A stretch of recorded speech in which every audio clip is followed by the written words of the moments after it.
Welcome back to the Restricted Handling Daily Intel Brief. This is what's been going on in China in the past 24 hours.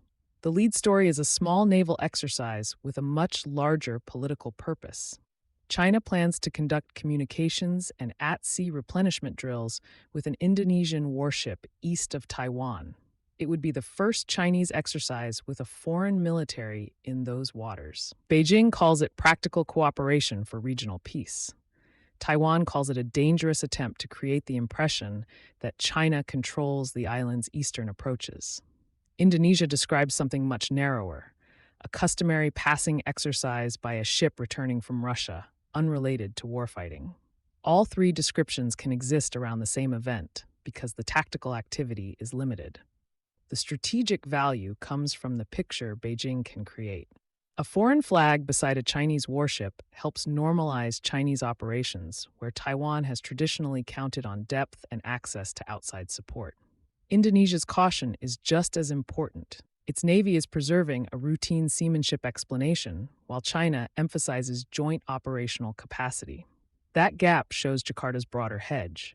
It can accept military contact with Beijing without formally endorsing China's sovereignty claims. Chinese state commentary pushed past the official notice and argued that the exercise demonstrates Chinese jurisdiction east of Taiwan. That's the political deposit Beijing wants to bank. The radios and refueling hoses are the easy part. The harder objective is making repeated Chinese presence look ordinary, multinational, and eventually unremarkable. Taiwan's own military assessment was measured.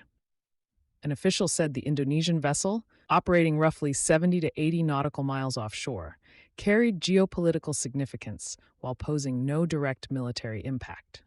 That's a useful distinction because it avoids inflating a transit exercise into an invasion rehearsal while still recognizing the precedent. The next story moves from the ocean into government networks. A security company disclosed a suspected China-linked intrusion against Taiwanese systems that used as many as 8 autonomous artificial intelligence agents.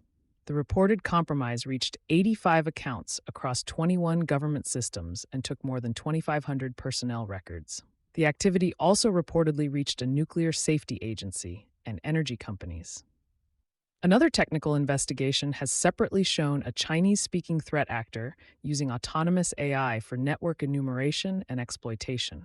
Attribution remains an assessment because Taiwan did not publicly identify the attacker and Beijing did not comment. That separate campaign leaves the Taiwan operator unidentified. It also shows the method is plausible and already moving into operational use. Autonomous agents can map systems, adapt tools, and work in parallel at a speed that changes the defender's problem. The strategic concern is scale. An attacker no longer needs a large human team to perform every repetitive step. A smaller group can use agents to test more systems, maintain more access, and sort stolen material faster. Attribution still requires the old disciplines of infrastructure, code, language, and behavior. Taiwan is hardening itself on several fronts, and each response carries a political cost. Authorities are scrutinizing loyalty risks among roughly 369,000 Chinese-born spouses. A court has also imposed a 7-year sentence in a conspiracy case involving Chinese officials. Those are very different categories. A documented espionage conviction is a concrete security case. Broad suspicion toward an entire family population can damage social cohesion and give Beijing a ready-made discrimination narrative. On the military side, Taiwanese Abrams crews are training to hide, disperse, and refuel in dense urban terrain. That's practical resilience work designed for an island where roads, cities, and civilian infrastructure would shape any conflict. Logistics often decide whether the flashy hardware keeps moving, even when the exercise is less cinematic than a beach landing. China is also building alternatives around the financial and shipping systems it sees as vulnerable. The central bank's new 5-year plan promises a broadly stable yuan and wider use of the currency in trade and investment. It also calls for managing key risks and supporting domestic consumption. At sea, a Chinese operator is launching a weekly container route from Ningbo to Felixstowe along Russia's Northern Sea route. The service is designed to cut sailing time and avoid troubled southern choke points during the seasonal Arctic window. China has also dispatched its 49th Naval Escort Fleet to the Gulf of Aden and Somali waters. Put those moves together, and you get optionality. Beijing is working on settlement channels, alternative logistics, and sustained naval protection. None of them replaces the dollar system or the main southern trade routes. They reduce dependence at the margins, which matters when a major choke point is closed or a financial channel is restricted. The death of former Premier Rongji adds a quieter political layer. Zhu is remembered as the blunt technocrat who restructured state companies, centralized taxation, expanded home ownership, and drove China's entry into the World Trade Organization. His reforms produced major growth and major social costs.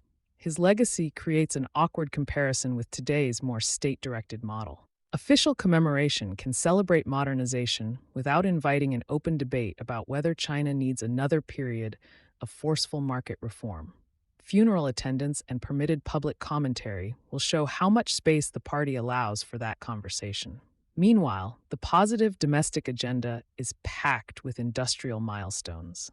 The C919 opened its first international commercial route, and new energy vehicles exceeded 60% of monthly new car sales for the first time. State coverage places those achievements beside naval reach and uncompromising language on Taiwan. The overall message is coherence. Industry, finance, diplomacy, and military presence all prove competent central direction. The outside view is more complicated.